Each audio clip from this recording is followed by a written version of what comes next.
जन्मी तो सही, कुछ दिनों तक चली थी, लेकिन सारी की सारी संस्कृतियां समाप्त हो गई। कुल मिलाकर के 48 संस्कृतियों का इतिहास है। 48 संस्कृतियों में 47 संस्कृतियां केवल कागजों में मिलती है, केवल म्यूजियम्स में प्राप्त की जाती है, पुस्तकों में पढ़ी जाती है। जीवंत संस्कृति केवल भारत की संस्कृति है। ईरान, मिस्र, रोमा सब मिट गए जहां से अब तक, मगर है बाकी नामो निशान हमारा।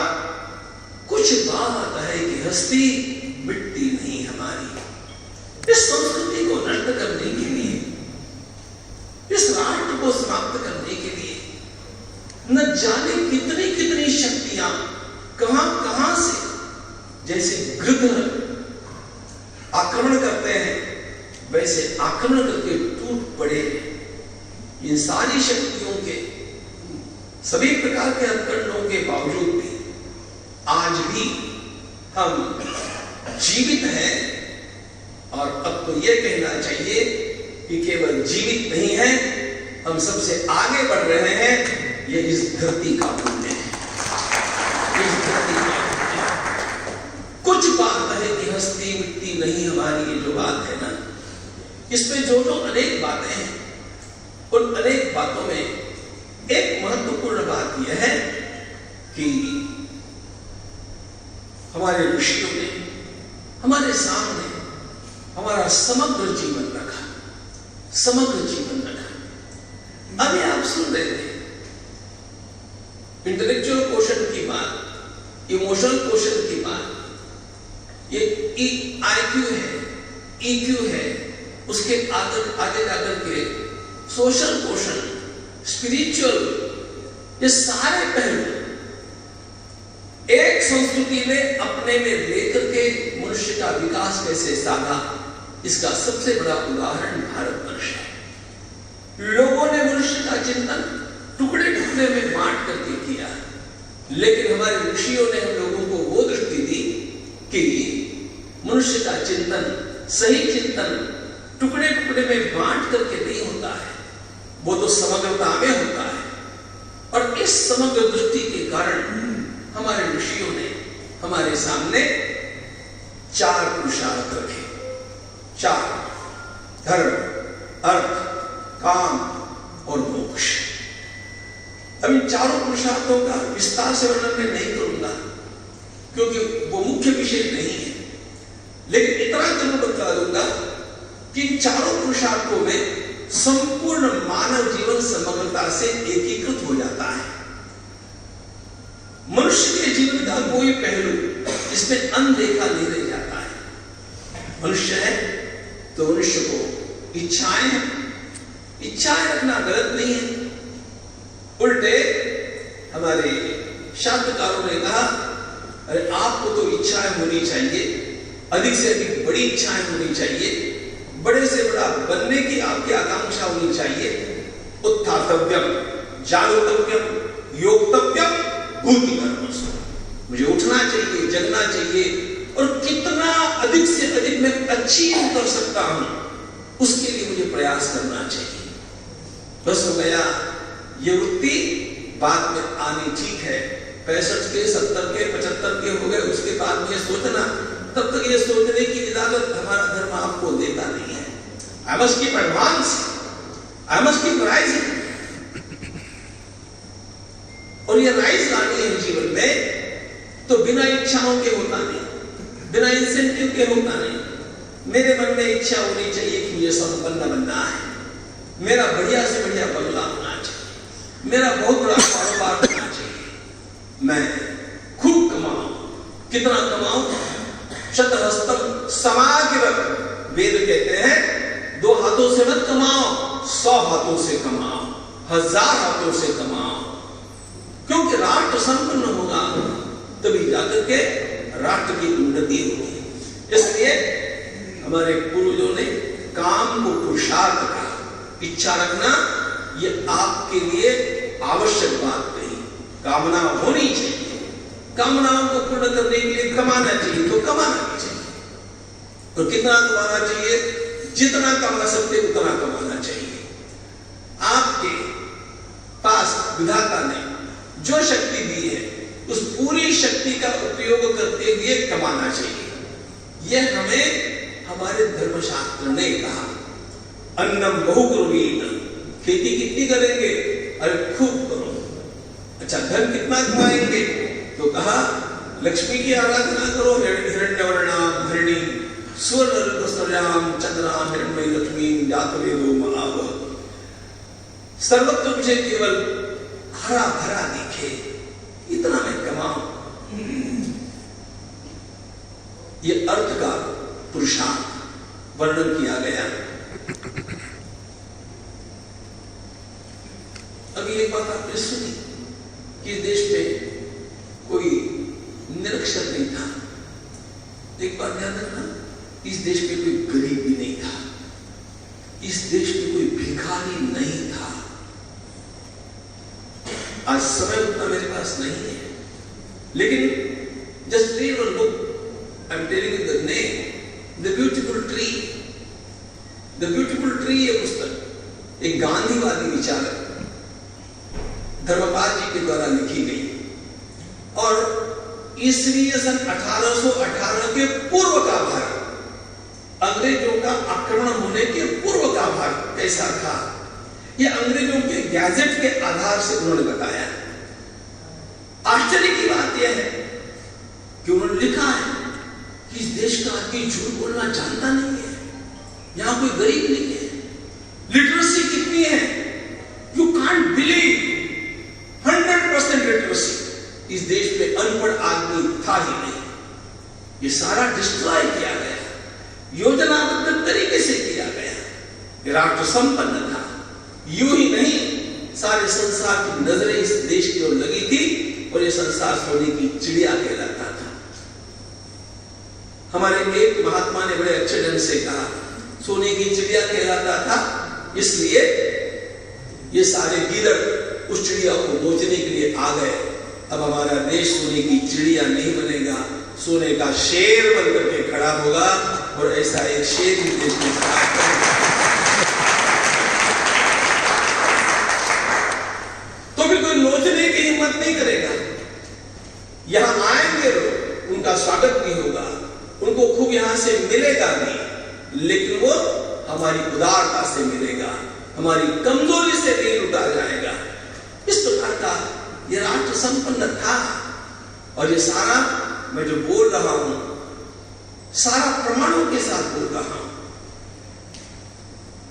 बिल्कुल प्राचीन युग में चला जाऊं तो भगवान श्री राम की अयोध्या का वर्णन जो वाल्मीकि रामायण के 6वें सर्ग में किया गया है, बालकांड में, आप कभी पढ़ी है? आपको संसार के बढ़िया से बढ़िया आज की कैपिटल का भी, आज के किसी भी देश की राजधानी का भी इतना सुंदर चित्र नहीं मिलेगा जितनी संपन्नता का चित्र है। हमारे राज्य में कोई गरीब है नहीं, जिसके पास स्वर्ण नहीं, ऐसा एक भी व्यक्ति नहीं मिलता। ऐसा सब वर्णन वहां पर है।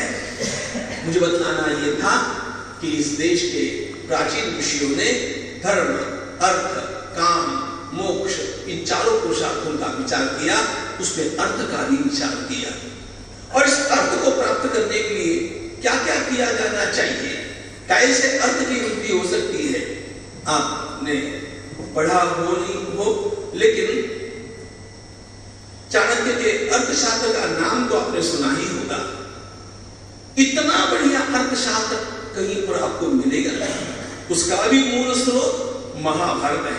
संपत्ति की वृद्धि कैसे की जाए, इसलिए महाभारत में आपको एक बात मिलेगी, संतुष्ट मत रहिएगा। जब तक जवान है असंतुष्ट रहिएगा। आपके भीतर असंतोष होना चाहिए, आपको कभी इनफ नहीं लगना चाहिए, और आगे बढ़ना है, और आगे बढ़ना है। संतुष्ट रहने के लिए भी आपको उपदेश करेंगे। जब आप 70 साल के हो जाएंगे उसके बाद देखेंगे, तब तक तो आपको संतोष कहीं रखना ही नहीं। ये कहने वाला है धर्मशास्त्र। इस राष्ट्र को इस धर्मशास्त्र ने संपन्न बनाया। यह राष्ट्र संपन्न होना चाहिए, इस सबने देखे। राष्ट्र संपन्न कैसे होता है? राष्ट्र संपन्न होता है आप जैसे लोगों के कारण, जो लोग कुछ निर्माण करते हैं, जो लोग कारखाने चलाते हैं, जो लोग व्यापार करते हैं, जो लोग अर्थ के क्षेत्र में निरंतर उन्नति करते हुए और the nation of the wealth of the nation is increased every day, रोज रोज संपत्ति को बढ़ाने का प्रयास करते हैं और उस क्षेत्र के लोगों से मिलने का मुझे मौका बहुत कम मिलता है। इसलिए आज मैं बड़ा आनंदित हूं, मैंने पहले ही कहा, क्योंकि अर्थ के क्षेत्र के लोगों के साथ एक परमार्थ में काम करने वाले व्यक्ति का मिलना वैसे बहुत कम होता है।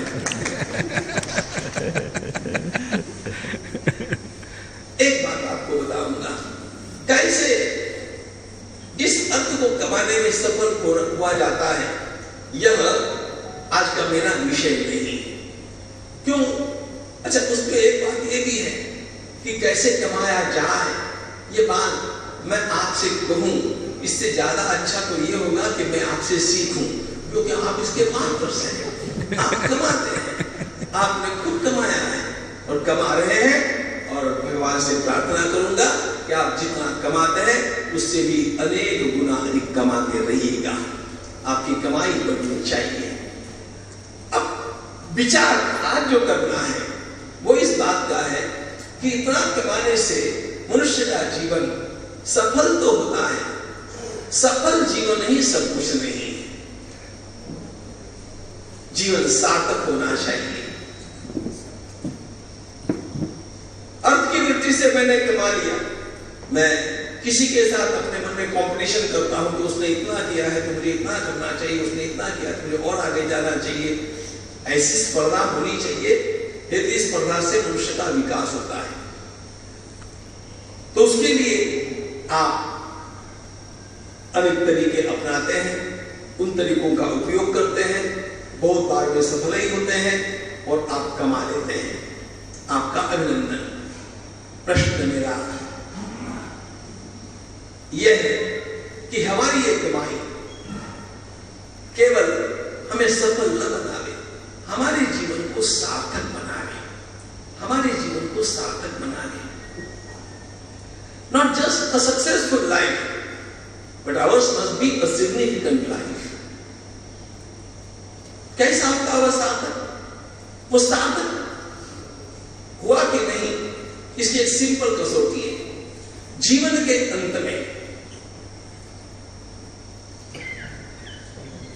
मनुष्य के जीवन के अंत में उसको कभी भी ये नहीं लगना चाहिए कि अरे मैं ये कर सकता था लेकिन मैंने किया नहीं, ये मुझसे हुआ नहीं, ये मेरा करना रह गया। एक अंग्रेजी पुस्तक में मैंने अंतिम दिनों में जो लोग डेड बेड पर है उनके इंटरव्यूज पढ़े और उनके इंटरव्यूज में what's the highest agony of most of them, it was that I could do it but somehow I could not.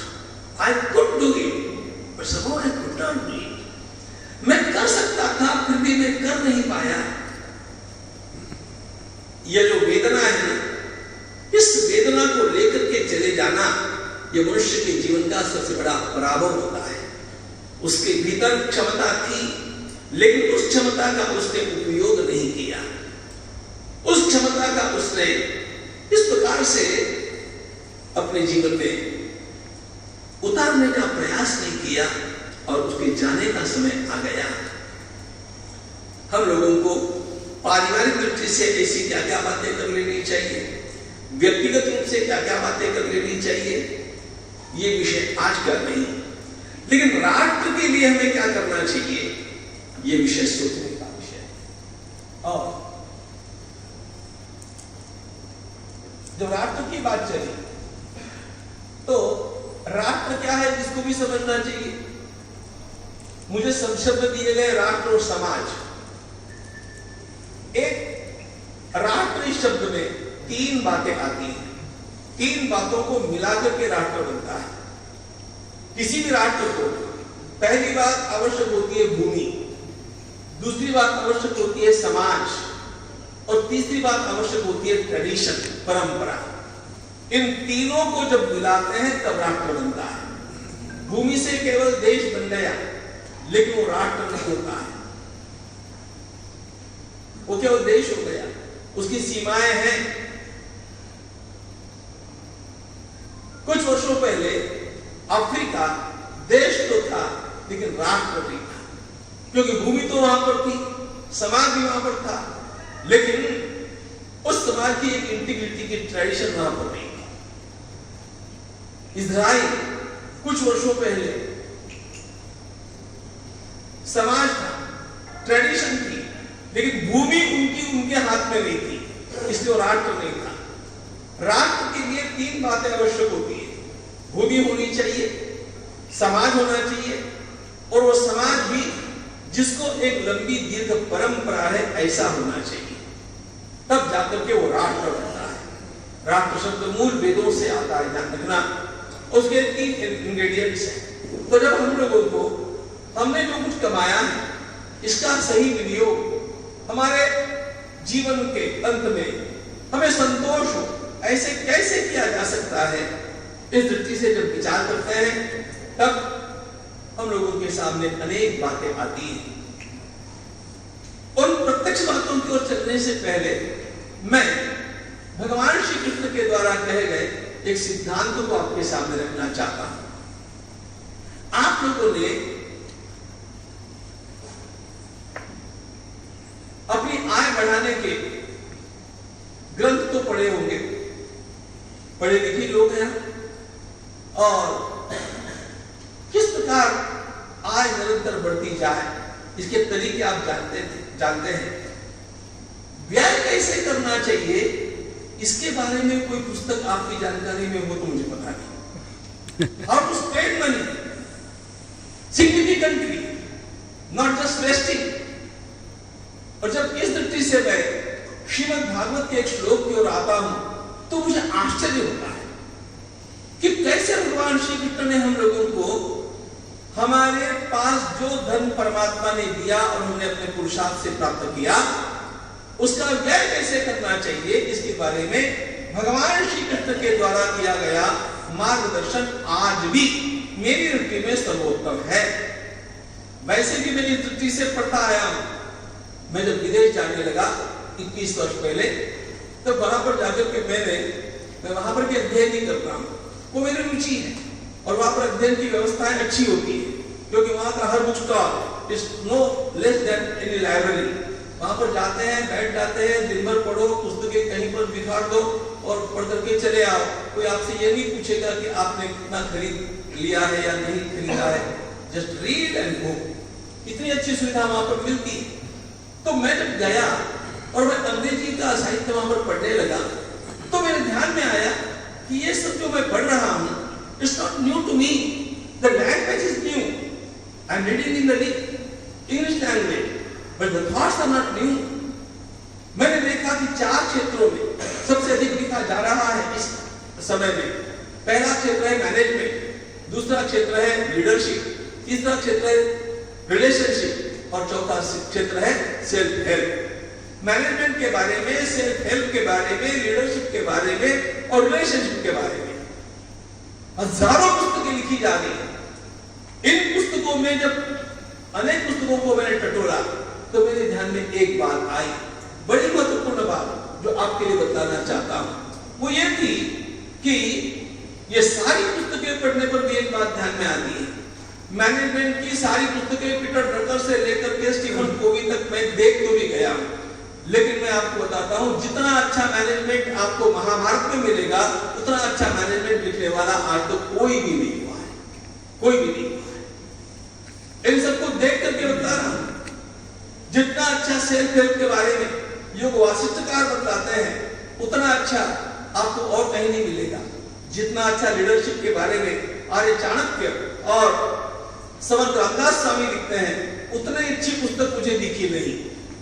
और जितना अच्छा रिलेशनशिप के बारे में आपको राम कथा में मिलेगा, उतना अच्छा और कहीं पर भी नहीं मिलेगा। ये सारे विषय देखते देखते मेरी दृष्टि बदल गई और मैंने श्रीमद् भागवत की ओर भी उसी दृष्टि से देखना आरंभ किया। वहां से आने के बाद मैंने सारे ग्रंथों को फिर से एक बार खंगोल करके देखा, तो मुझे मिलने लग गए कि मैं चकित रह गया। और उसमें से केवल एक बात आपको बताना चाहता हूं। धन मेरे पास आ गया, अब उसका व्यय कैसे करना चाहिए। भगवान श्री कृष्ण ने ये बात मैंने 2 महीने पहले जब हम बापू जी के साथ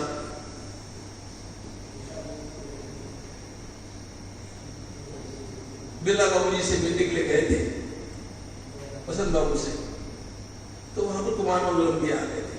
उनके सामने मैंने बात बोली तो उन्होंने कहा कि ये भागवत में। मैंने कहा yes I am quoting, can't believe. मैंने कहा I am reciting it, how can you believe. अब वो तो केवल हमारा 2-5 मिनट का संवाद था, उतना ही समय वहां पर था। अस्पताल में कितना समय होता है, लेकिन इतना बढ़िया भगवान श्री कृष्ण बतलाते हैं कि धन तो हमारे पास आ गया, उसको खर्च कैसे करेंगे। श्लोक पहले बोलता हूं, अर्थ बाद में बतलाता हूं। श्लोक इसलिए बोलता हूं कि आपको ये नहीं लगना चाहिए कि मैं बेसलेस बोल रहा हूं। धर्माय यशसेर्थाय आत्मने स्वजनाय च पंचधा विभजन वित्तम इहामुत्र च विन्दते। श्रीमद् भागवत के 11वें स्कंद में भगवान उद्धव जी को बता रहे हैं कि व्यक्ति को अपने पास आया हुआ धन खर्च कैसे करना चाहिए, जिसके कारण उसका व्यक्तिगत जीवन, सामाजिक जीवन भी अच्छा चले और अंत में भी वो शांति से इस संसार से विदा हो जाए। 5 बातें उन्होंने बताई। अब वहां पर जो बताई है उसके क्रम को मैं बदल देता हूं, वो आपकी सुविधा के लिए बदलता हूं। धर्माय यशसे अर्थाय आत्मने स्वजनाय च, ये 5 पॉइंट्स हैं। उसका क्रम बदल करके बतलाता हूं ताकि आपके आसानी से ध्यान में आएगा। पहली बात, भगवान ने कहा आपके पास धन आया, उसका एक हिस्सा अधिक धन कमाने के लिए लगाइए। अर्थाय, धन से धन कमाया जाता है, इसलिए सबसे पहली बात यह है कि आपको अपने धन का एक मेजर हिस्सा अधिक धन कमाने के लिए लगाना चाहिए। और ये बात आप लोग जानते हैं, जो कमाया है उसको इन्वेस्ट वापस कैसे करना, you know it much better. बाद में भगवान कहते हैं कि ये तो आपने इच्छा कर लिया। धर्माय यशसे अर्थाय आत्मने स्वजनाय च। भगवान कहते हैं फिर जहां से तुमने धन प्राप्त किया है उसके आसपास के समाज का तुम्हारे ऊपर उपकार है। और अपने सड़क को बड़े नहीं बन गए, तो जिस आसपास के समाज का, राष्ट्र का, देश का मेरे विकास में सहयोग मैंने लिया है, तो उसको मैं वापस कैसे लौटाऊंगा। उसको वापस लौटाना मेरा कर्तव्य है कि नहीं। कल्पना करो, एक व्यक्ति ने लोन लिया और वो लोन चुकाना चाहता नहीं है, आप उसको क्या कहेंगे। आप जो कहेंगे आपके मन में रखिए, लेकिन बात तो वही। शास्त्रकार कहते हैं कि हर व्यक्ति के ऊपर उसके विकास के साथ साथ 4 प्रकार के ऋण होते हैं। देव ऋण, ऋषि ऋण, पितृ ऋण और महाभारतकार कहते हैं समाज ऋण, मनुष्य ऋण। जिस विद्यालय में मैं पढ़ा वो विद्यालय मैंने नहीं बनाया। जिस देवालय में जाकर के मैंने भगवान की आराधना की वो देवालय मैंने नहीं बनाया था। जिस सड़क के ऊपर मैं चला वो सड़क मैंने नहीं बनाई थी। समाज के द्वारा निर्माण की गई इन संस्थाओं का उपयोग करके मैंने अपने जीवन का विकास किया। नॉट रॉन्ग, करना ही पड़ता है, लेकिन जिस प्रकार समाज के द्वारा निर्माण की हुई संस्थाओं का उपयोग करके मैंने अपने जीवन का विकास किया, तो एक सिंपल बात ध्यान में लाइए, मेरे ऊपर ऋण चढ़ा के नहीं चढ़ा, आई यूज्ड इट। अब उस ऋण को चुकाएंगे कि नहीं चुकाएंगे, नहीं चुकाएंगे तो आपकी मर्जी, लेकिन फिर क्या कहलाएंगे वो आपको पता है। ऋण न चुकाने वाले को क्या कहा जाता है आप जानते हैं। अब ये ऋण जो चुकाना है मुझे, मैं कैसे चुकाऊंगा। मैंने मेरे विकास के लिए उसका उपयोग किया, ये तो सही बात थी, उस समय की मेरी आवश्यकता थी, लेकिन आज परमात्मा ने मुझे इतना दिया है कि मैं अनेकों के लिए कुछ कर सकता हूं। तो हमारे भगवत गीता में भगवान कहते हैं कि ऐसा कोई अच्छा काम करने के लिए रोज कुछ न कुछ दिया करो। यज्ञशिष्टाशनस्तंतो मुच्यन्ते सर्वकिल विषयी भुञ्जते ते त्वगं पापा ये पचन्त्यात्मकारणात्। भगवान कहते हैं रोज किसी न किसी प्रकार का दान किए बिना, किसी न किसी सामाजिक सेवा में कुछ कुछ समर्पण किए बिना, जिनके कारण मैं कुछ बनाऊं उनके लिए कुछ कुछ लगाए बिना यदि मैं अपनी रोटी खाता हूं, भगवान सीधा कहते हैं वो रोटी नहीं खाता है, वो पाप भक्षण करता है। भुञ्जते ते त्वगं पापा ये पचन्त्यात्मकारणात्। तो अब बात ये हो गई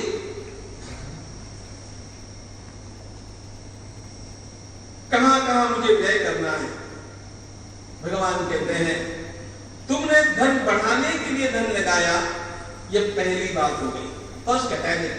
अब दूसरी कैटेगरी, अब कुछ धन ऐसे लगाना चाहिए जहां पर तुम्हारा ये ऋण चुकता हो जाए, तुम्हारे ऊपर ऋण है, ये ऋण चुकता हो जाए, उसके लिए तुम्हें कुछ लगाना चाहिए। अब उसमें भगवान दो बातें बताते हैं, वेरी नाइस। वे कहते हैं उसमें दो प्रकार हो जाते हैं, एक हो गया शुद्ध धर्म और एक हो गया यश।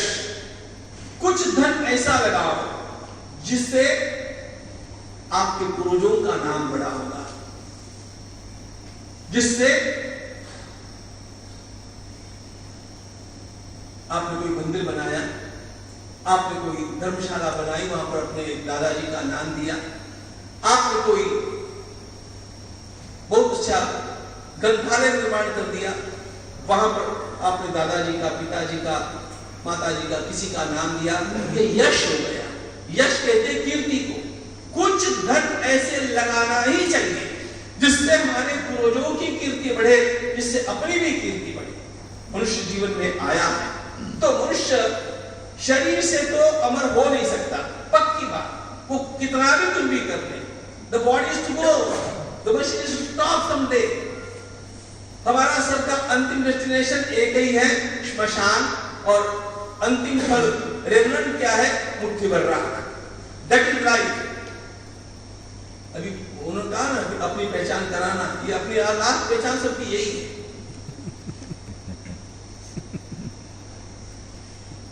शरीर अमर नहीं होता, लेकिन मनुष्य का नाम अमर हो जाता है।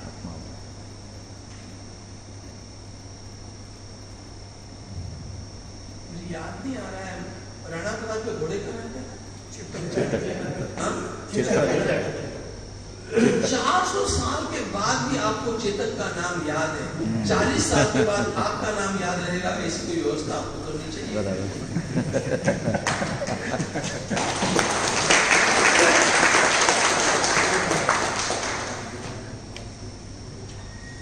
चेतक को हम इसलिए याद करते हैं कि चेतक एक महान कार्य के साथ जुड़ गया। उस महाराणा के लिए उसने अपनी जान की परवाह नहीं। वैसे भी चेतक कोई अमर होता नहीं, 5-10 साल में वो जाता ही जाता, लेकिन एक महान कार्य के जुड़ने के कारण चेतक को आज भी याद किया जाता है 400 वर्षों के बाद। आप विश्वास रखेंगे कि नहीं, आपका विवेक, लेकिन मैं एक अपनी व्यक्तिगत बात आपको बताना चाहता हूं। मैं पाली गया 20 वर्ष पहले की बात, 25 वर्ष हो गए। पाली में मेरी कथा थी, यजमान बड़े अच्छे थे, तो मुझे हमारा कि हमको राजस्थान घूमने जाना है, तो मैंने कहा मुझे जाना है, गोयल जी उनका नाम, मैंने कहा जाना है, कहाँ जाना है? मैंने कहा मुझे चेतक चबूतरा देखने के लिए जाना है, हल्दी घाटी का चेतक चबूतरा देखने के लिए मुझे जाना है। और आपको सही बतलाता हूं, पाली से लगभग 250 किलोमीटर की यात्रा करके मैं हल्दी घाटी के समरांगण में जाकर के चेतक चबूतरे पर जाकर के चेतक को प्रणाम करके लौट करके आया, क्योंकि मैंने बचपन में हल्दी घाटी पढ़ी थी। चेतक का नाम यदि आज मुझे इतनी प्रेरणा देता है, तो हमारा नाम इतिहास को प्रेरणा देगा कि नहीं देगा ये दूसरी बात है। कम से कम हमारे पोतों को तो भी प्रेरणा दे, हमारे बच्चों को प्रेरणा दे।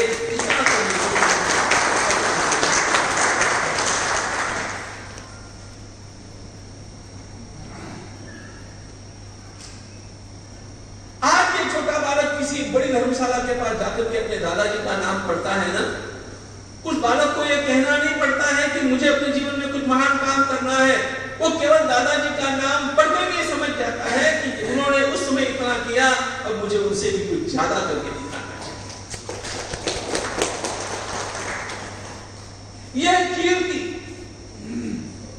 और मनुष्य को अपना धन कीर्ति बढ़ाने के लिए लगाना ही चाहिए। मैं आपको धर्मशास्त्र बता रहा हूं, मैं तो कृष्ण भगवान के वाक्य बोल रहा हूं आपके सामने। यश से ऐसा मैंने कितना दान किया जिसके कारण मेरी अगली पीढ़ियां मुझे याद करेगी। Just think. लेकिन भगवान श्री कृष्ण भगवान ने ध्यान रखना, वो एक बात और बतलाते हैं कि दान करो, अपना यश बढ़ाने के लिए, अपने पूर्वजों की कीर्ति बढ़ाने के लिए दान करो, लेकिन कुछ दान ऐसा करो जो किसी को पता नहीं चले। वो शुद्ध धर्म है। धर्माय यशसेर्थाय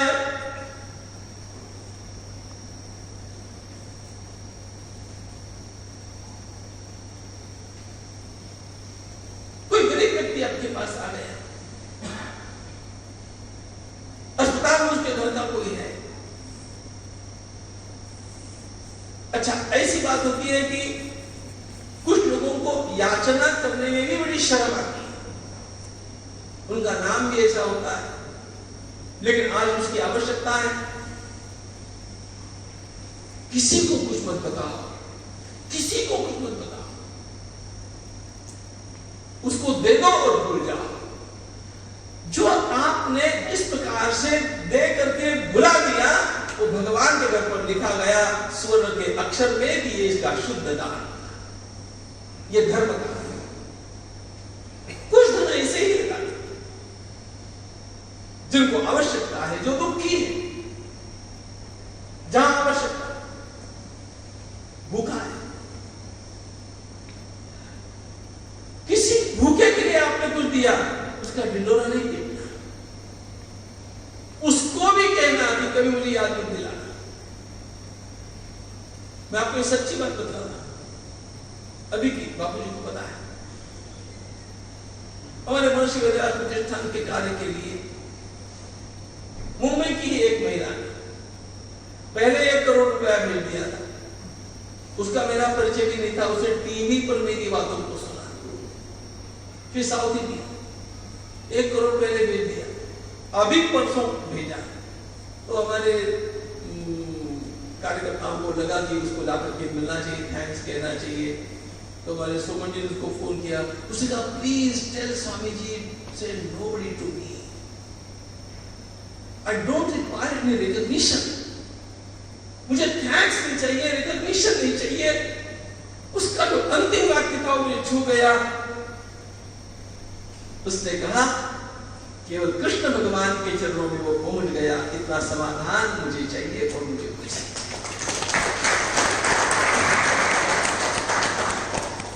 शुद्धता, ये हो गया धर्माय, एक हो गया यश से, अपनी कीर्ति के लिए। पहला मैंने आपको बताया अपने अर्थ को बढ़ाने के लिए। फिर देखो भगवान क्या कहते हैं, भगवान कहते हैं स्वजनाय, आपने अपने एक्सटेंडेड फैमिली के लिए, और फैमिली के लिए क्या किया?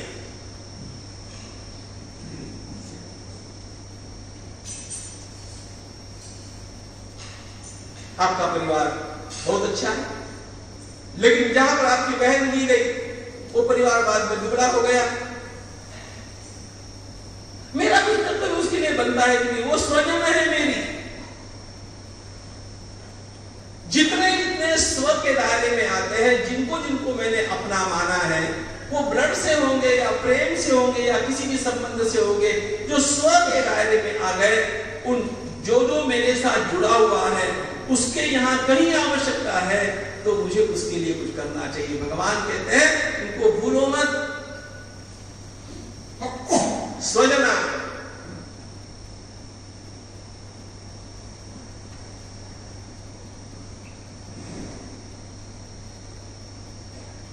जीवन मूल्यों की बात चली थी।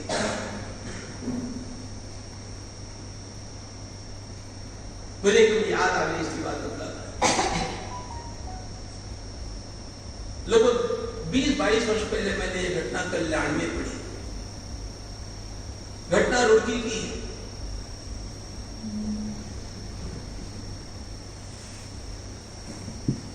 एक अध्यापक की मां बीमार थी। अध्यापक की मां बीमार थी तो उसे डॉक्टर के पास समाचार भेजे, डॉक्टर को बुलाया तो डॉक्टर एक रिक्शा करके आया।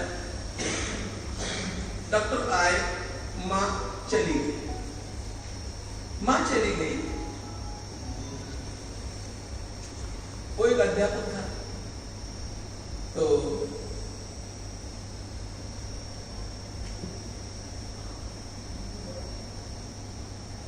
मां तो अंदर है, बाहर अध्यापक आया, मां का कलेवर पड़ा हुआ है। डॉक्टर ने आगे के देखा भी नहीं,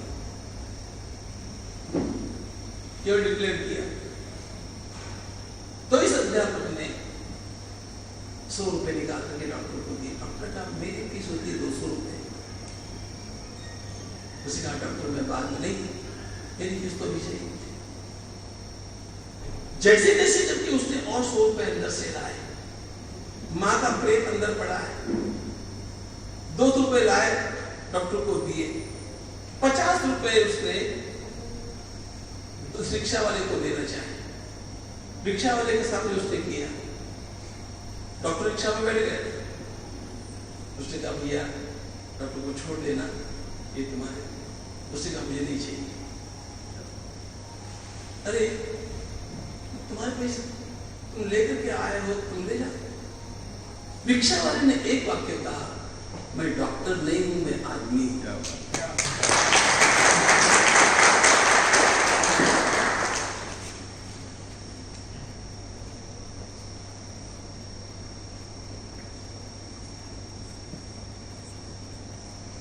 स्वजन के दायरे में जो कोई भी आ गया, आपका पड़ोसी भी हो सकता है, जिस रास्ते से आप गुजरते हैं उस रास्ते पर का कोई दुर्बल व्यक्ति भी हो सकता है। उनके लिए यदि हमने नहीं किया, कहीं न कहीं वो बात हमारे दिल को बाद में छेड़ती रहेगी, चुभती रहेगी कि मैंने नहीं किया। अपने दायरे में आने वाले हर व्यक्ति के लिए कुछ न कुछ करो। भगवान कहते हैं तुम कर दो, तुम्हारा मन प्रसन्न रहेगा, तुमने तुम्हारा कर्तव्य कर दिया।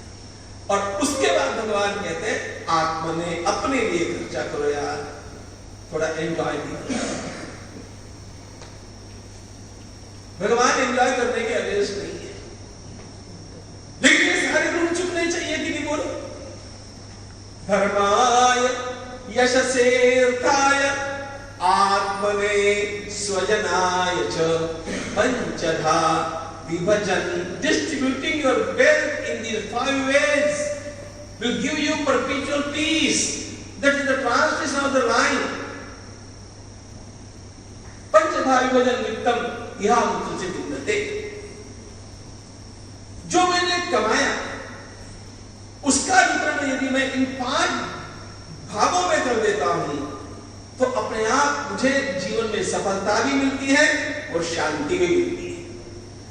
अब देखो इसमें और ज्यादा होमवर्क की आवश्यकता है। मैंने जो कहा हर व्यक्ति को इन 5 भागों में समान विभाजन करना चाहिए क्या? नॉट दैट, ये मैंने नहीं कहा है।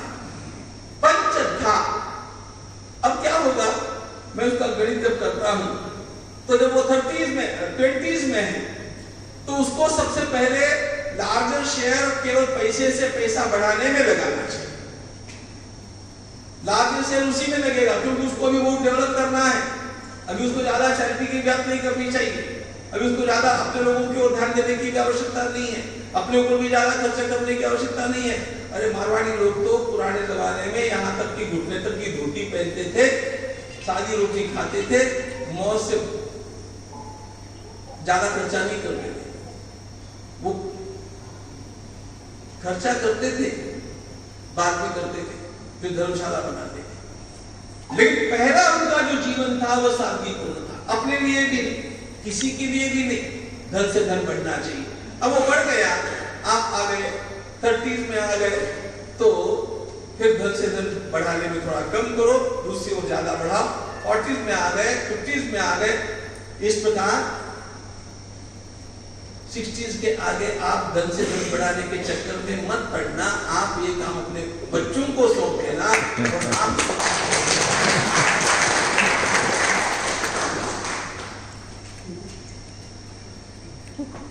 और फिर तो आप यश कितना मिलता है देखना, क्योंकि यश बाद में मिलने वाला नहीं है, यह यश अभी मिलने वाला है। अपने हाथों से खर्चा करना, अपना यश बढ़ाना। Yes, I must not leave the world unsung. कहीं न कहीं मेरे द्वारा कुछ किया जाना चाहिए। ये नहीं किया गया तो मैंने अपराध किया। कुछ धन मैंने ऐसे लगाया, किसी को पता नहीं। वो दुबला आदमी था, मेरे पास आया, मैंने उसका काम कर दिया, किसी को पता नहीं। That will give you much satisfaction. ऐसा करके देखो, ऐसा छोटा सा काम करके देखो। दे दो किसी को 2000 रुपए उसकी अड़चन में, और किसी से मत करो। आदमी की बीमारी यह है कि वो करता इतना है, इतना बताना चाहता है, और वो तो भूल गए। वो तुम्हें शांति नहीं देगा, वो तुम्हें कीर्ति देगा। कीर्ति कमाने का रास्ता अलग है, शांति कमाने का रास्ता अलग है। ईसा ने कहा, let not thy left hand know what the right has given. दाएं हाथ ने क्या दिया, बाएं को पता भी न चलते। ये बात, ये बात शांति देने वाली बात, ये शुद्ध धर्म है।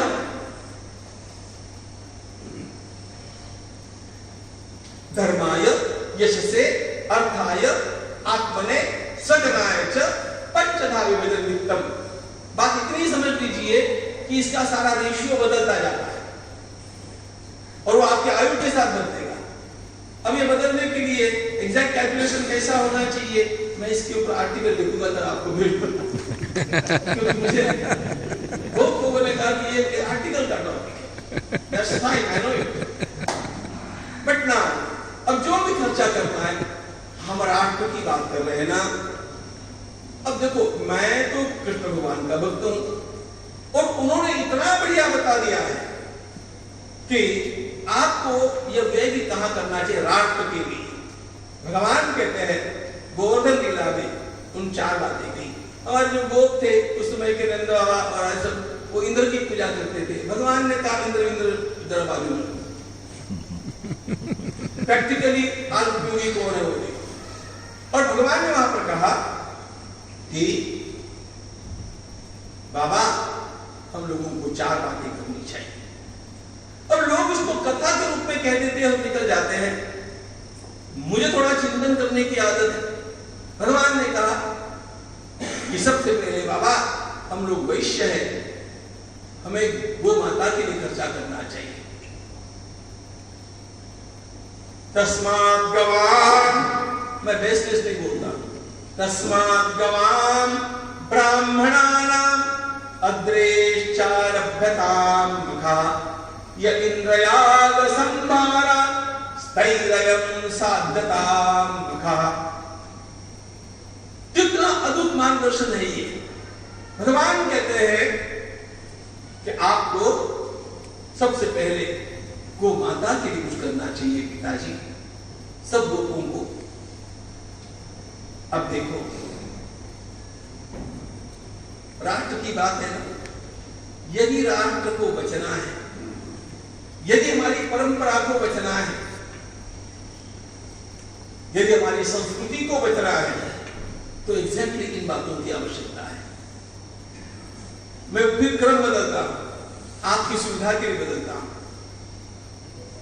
भगवान ने कहा गिरिराज जी की पूजा करो। गिरिराज जी की पूजा करो का अर्थ क्या है? पर्यावरण की रक्षा।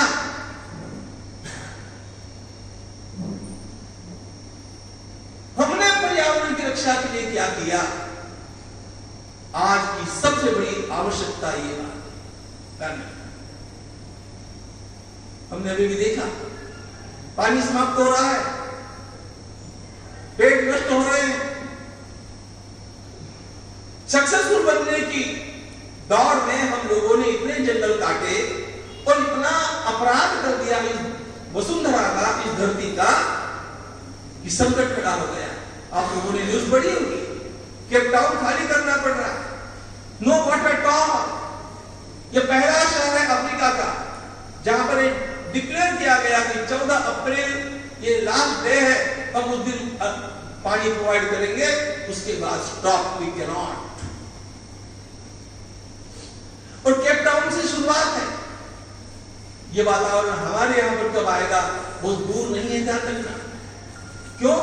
पर्यावरण की रक्षा करना हम भूल गए, हम पेड़ लगाना भूल गए। मैं क्या बताऊं आपको, महाभारत के शांति पर्व में धनवानों के लिए जो आदेश दिए हैं उसमें वे कहते हैं कि उद्यान लगाओ, पेड़ लगाओ, गौ माता की रक्षा करो।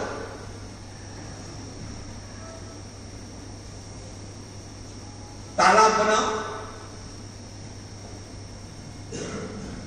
10 पेड़ लगाने वाले को एक कन्यादान का पुण्य प्राप्त होता है। महाभारत का कहते हैं 10 पेड़ लगा लिए और 10 पेड़ों को जीवित रखा, एक कन्यादान का पुण्य उसको प्राप्त हो गया। ये उद्यान कौन लगाएंगे? ये वृक्षों की वृद्धि कौन करेगा? यदि मेरा धन लोगों को तालाब बनाने में, बावड़ी खुदवाने में, उद्यान बनाने में, पेड़ लगाने में काम आता है, तो क्या करना? आपने राष्ट्र के लिए एक बहुत सिग्निफिकेंट सेवा करनी, क्योंकि ये पर्यावरण आज की अत्यंत बड़ी आवश्यकता है। भगवान कहते हैं ब्राह्मणाना, बाबा वेद बचेंगे और वैदिक ज्ञान बचेगा तो संस्कार बचेगा, तो धर्म बचेगा। हमारा सारा देश जिन विचारों को लेकर के आगे बढ़ता गया और जिन विचारों से हमारी संस्कृति हम लोगों को प्राप्त हुई, उन सारे विचारों का मूल वेद है। इसलिए भगवान ने कहा वैदिक ब्राह्मण बचना चाहिए। बाबा उसके लिए प्रयास हम लोगों को करने चाहिए। और भगवान बार बार कहते हैं हम वैश्य हैं, हमारा यह कर्तव्य है। गाय बचनी चाहिए, गौ माता नहीं बचेगी तो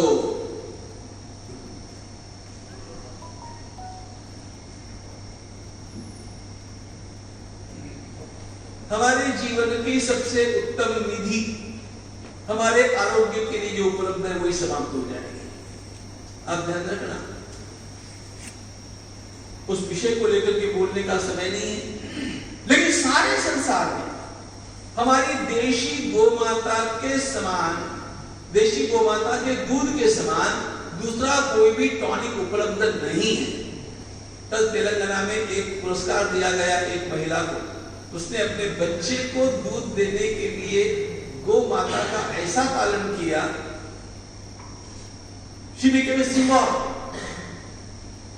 I forget her name, लेकिन उसने अपने भाषण में कहा कि देशी गाय के दूध में जो मिलता है वह अन्य किसी में भी नहीं मिलता है।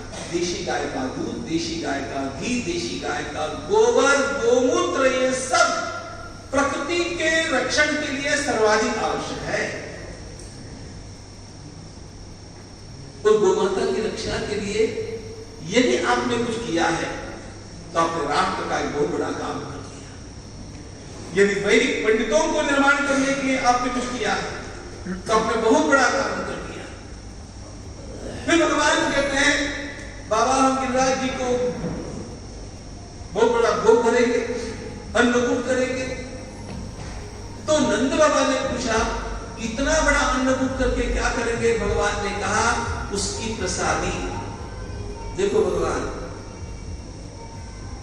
मेरे गोकुल के चांडालों के बालकों तक मिलनी चाहिए, भगवान किसको याद कर रहे हैं? चांडालों के बालकों को। मैं श्लोक बोलता हूं, अन्येभ्यश्चाश्व चांडाल पतितेभ्यो यथारतः यवसंच गवां दत्वा गिरये दीयताम्। अन्येभ्यश्चाश्व चांडाल पतितेभ्यः मतलब क्या है? समान का द लास्ट मैन, जिसको लोगों ने तिरस्कृत माना, दूर रखा। बाबा अन्नकूट की प्रसादी उसके तक पहुंचनी चाहिए। यह सामाजिक समरसता, इस सामाजिक समरसता को हम लोगों ने भुला दिया और हमारी अनेक जातियों को हमने अपने से दूर कर दिया। इसका परिणाम ये हो गया कि राष्ट्र को तोड़ने में अनेक लोग सफल हो गए। इसलिए यदि मुझे अपने राष्ट्र के लिए कुछ करना है तो उन सब कामों के लिए करना चाहिए जिससे ये टूटा हुआ तबक्का मेरे साथ जुड़ेगा। बलबंधु परिषद के द्वारा एकल विद्यालय चलाए जाते हैं। उद्देश्य क्या है? उद्देश्य यही है कि ये राष्ट्र का दुबला अंग है, कुछ अंग सबल हो गए और कुछ अंग दुर्बल रह गए, तो जैसे व्यक्तित्व पूरा नहीं होता है, उसी प्रकार इन वनवासियों को भी हमारे मुख्य धारा में लाना है, विकास की धारा में लाना है, संस्कारों की धारा में लाना है। इसके लिए जो प्रयास चल रहा है एकल विद्यालय के माध्यम से, ऐसा प्रयास इतिहास में कभी नहीं हुआ और यही प्रयास आगे रंग लाने वाला है। नाटक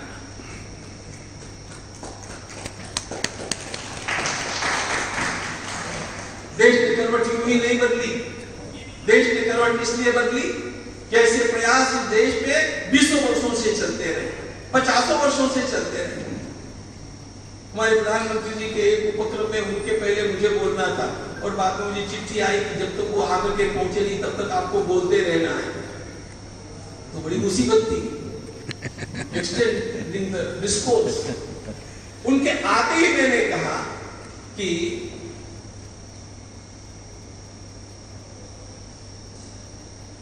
कुर्सी पर बैठे व्यक्ति का भाषण आप अब सुन लेना, लेकिन इस कुर्सी पर उनको पहुंचाने वाले लोगों ने क्या किया इतना मैंने आपको सुनाया है। इस कुर्सी तक इस व्यक्ति को पहुंचाने के लिए जिन लोगों ने किया उनके बारे में उसके पहले बोला, बाद में उनकी बात सुन लेना। ये देश जो बदला, बदलाव जो आने लगा, कुछ पॉजिटिव दिखने लगा, कुछ भारत का नाम संसार में आदर पाने लगा, इसके पीछे ऐसी संस्थाएं जो काम कर रही है। ये राष्ट्र का सही पोषण है। यदि मैंने राष्ट्र के इस सही पोषण की दिशा में कुछ किया तो मेरा जीवन सार्थक हो गया, तो मेरा धन भी सार्थक हो गया। मैंने इस देश के लिए किया, इस समाज के लिए किया, इस मिट्टी के लिए किया, इसकी सीमा की रक्षा करने वाले सैनिकों के लिए किया, इस देश के जीवन मूल्यों की रक्षा के लिए किया। मनुष्य के जीवन में अर्थ का अभाव नहीं होना चाहिए, लेकिन अर्थ का इतना प्रभाव भी नहीं होना चाहिए कि अंधा होकर के वो चाहे जो कुछ करने लग जाए। और यहां पर आकर के हम लोगों को भारतीय जीवन मूल्य और विदेशी जीवन मूल्यों का विचार करना पड़ता है। अभी यहां पर लिखा गया भारतीय जीवन मूल्य और आधुनिक जीवन मूल्य। आधुनिक शब्द गलत है। आधुनिकता हम भी चाहते हैं, लेकिन पश्चिमीकरण हम नहीं चाहते हैं। We need modernization without westernization। हम तो मॉडर्न मोस्ट बने रहना चाहते हैं, मॉडर्न बनने में भी सबसे आगे रहेंगे, लेकिन वेस्टर्नाइज्ड मॉडर्न नहीं बनेंगे, भारतीय मॉडर्न बन करके रहेंगे। हमारा अपना मॉडल सेट करें और वो करना हो तो जिनके कारण बड़ी हिंसाएं होती है ऐसे विषयों को टालना पड़ेगा। You must have read something about beauty without cruelty। हमारे देश में अनेक उद्योग ऐसे चलते हैं जहां पशुओं की अत्यंत घिनौनी तरह से हत्या की जाती है और उससे मनी जनरेट किया जाता है। हम लोगों का कर्तव्य है कि ऐसा कुछ भी हमारे द्वारा नहीं होना चाहिए।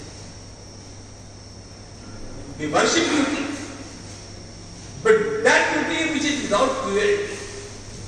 हमारा दृष्टिकोण ये बनना चाहिए। अब ये सारे भारतीय जीवन मूल्य जो है, इन जीवन मूल्यों के लिए इन सब जीवन मूल्यों को मिलकर के कहते हैं, ध्यान रखना, धर्म कोई अगड़म बगड़म बात नहीं है। जीवन मूल्यों के संकलन का ही नाम धर्म है। यही मनु ने कहा, यही गीता ने कहा, यही भागवत ने कहा। इससे अलग आपने आपको यदि किसी ने कहा है तो वो गलत कहा है।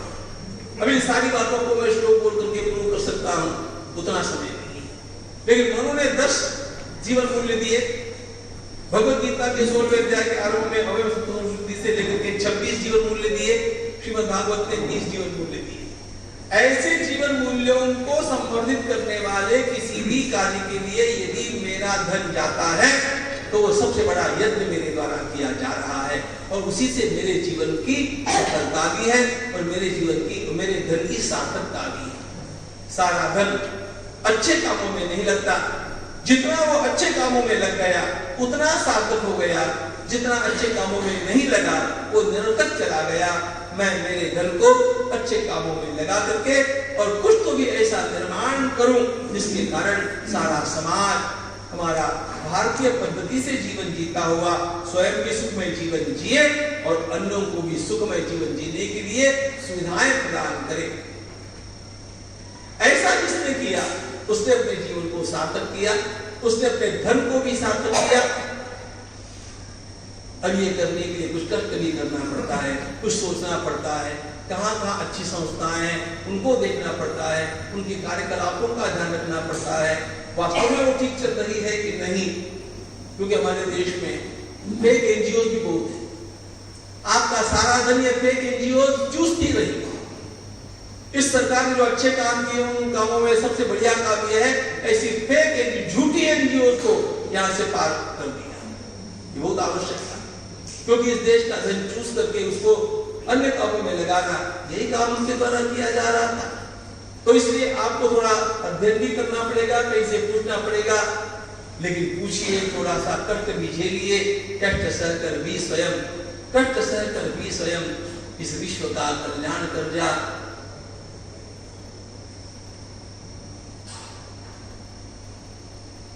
कष्ट सहकर भी स्वयं इस विश्व का कल्याण कर जा, कीर्तन निर्माण कर जा।